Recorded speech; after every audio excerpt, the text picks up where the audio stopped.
just into the newsroom. We have new details about who is not a suspect in the murders in Moscow.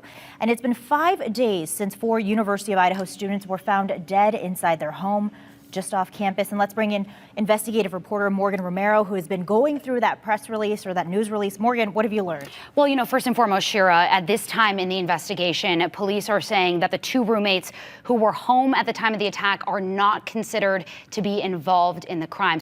What's up, everybody? It's the Common Sense Investor coming at you with another video. In this video, I'm going to talk about if I had to do it all over again, what's the biggest lesson that I've learned during this AMC squeeze.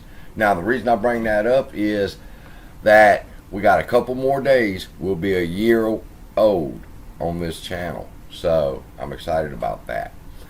But what got me to thinking was, what would be my biggest lesson that I've learned during this squeeze that I could share with y'all? And I remembered when I was a young man, I joined the Army. Became a military police officer. Long story, I'm going to give it to you condensed. Became a military police officer. When I got to training, we had to do an exercise. Me and my partner had to go respond to a domestic dispute. We get there, I know the drill. You got to keep the husband and the wife separated, but don't let her leave the room, because if she leaves the room with your partner, it could trigger the man, so you don't want to do that. I knew all the basics. Everything went right, like it was supposed to, and eventually I had to take the man in. I know the procedure, put him against the wall, put my foot between his legs, shake him down. When I got the handcuffs on, we're getting ready to walk out the room, his wife says, "Baby, it's cold outside." And he says, "Can you hand me my jacket?" And I handed him his jacket. We get to the police station. I go to turn around and do the paperwork, and I hear pop, pop, pop, pop, pop. Turn around, and I'm shot. And the desk sergeant's dead, and they laid into my ass. And my trainer told me, if you're going to survive this, you got to learn to get out ahead of it. And I had forgot that lesson until I got into this play. And now that I've gotten deeper into it, we'll talk about my semi-sobriety since I've started this channel and why. But the point is this: remembering that lesson from my past that I've forgotten, I decided, you know what? I need to start looking at this as an investigator again.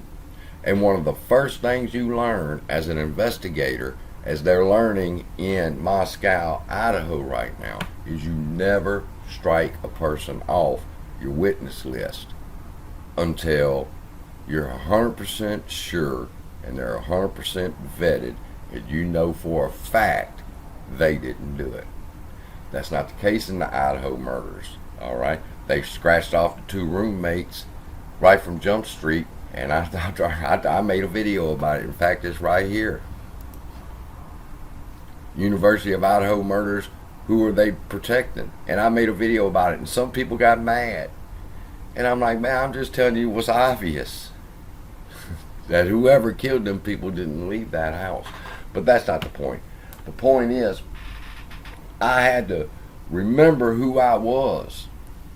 That's been the greatest lesson that I've learned in this play, is remembering who I was. And then I sank my teeth into it, and I said, you motherfuckers, I got you now. Because now everything's coming back to me from my past, and I'm remembering how to do forensic research, and I'm gonna get you. And just like you see in your favorite criminal shows like Criminal Minds or in Columbo, if you're gonna beat the criminal, you gotta get inside the criminal's head. So that's what I've done.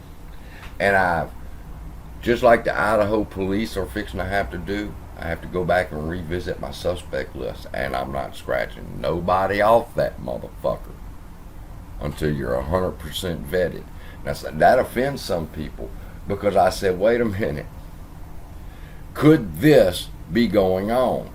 And I'm being cussed out in the comments and shit. And one dickhead YouTuber gonna make a video about me because he can't understand. But the point is this, people. You can't figure out what's going on because we fucked up at the very beginning of this play and we scratched off suspects without completely vetting them. Now, I'm of the complete mind that if you ain't got nothing to hide, then Adam Aaron needs to come out and let us know that no, he has not been loaning out his shares. Yes, he has instructed the people that are in control of his portfolio, they are not to loan out his shares.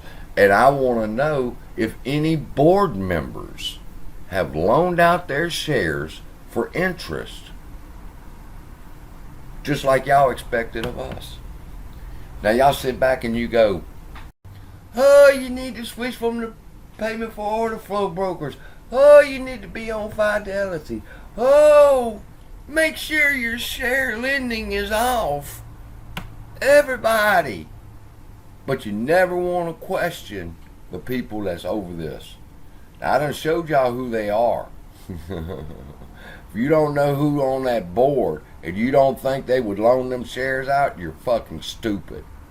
And now that I'm thinking clearly and I'm looking at all the suspects again, just like they're having to put up all the suspects again in Idaho and start all over. That's what I've done. And the very first fucking step is to accuse the husband. Did you do it? Were you having an affair? Are you loaning out them fucking shares? Any of y'all? I think it's a fair fucking question. Do I think he has a plan? Yes. That's scenario B. But we can't get to scenario B. We jumped to scenario B before we considered scenario A. Hope y'all ain't too mad at me. I'm just giving it to you raw. Love y'all. Be blessed. Thanks for a year. See you in the next video.